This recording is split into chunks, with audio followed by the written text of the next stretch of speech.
হ্যাঁ উঠছে। ঠিক আছে, ওইটা ঠিক আছে, ওইভাবে ঠিক আছে। হ্যাঁ এবার ঠিক আছে হবে।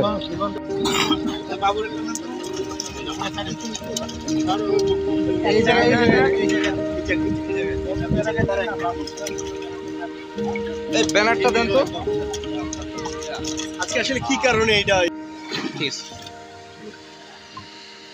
এটার আওতায় 2025-26 অর্থ বছরে আমাদের যে পোনা মাছ অবমুক্তকরণ উন্মুক্ত জলাশয় যে পোনা মাছ, সেই আওতায় আজকে আমাদের আমাদের এই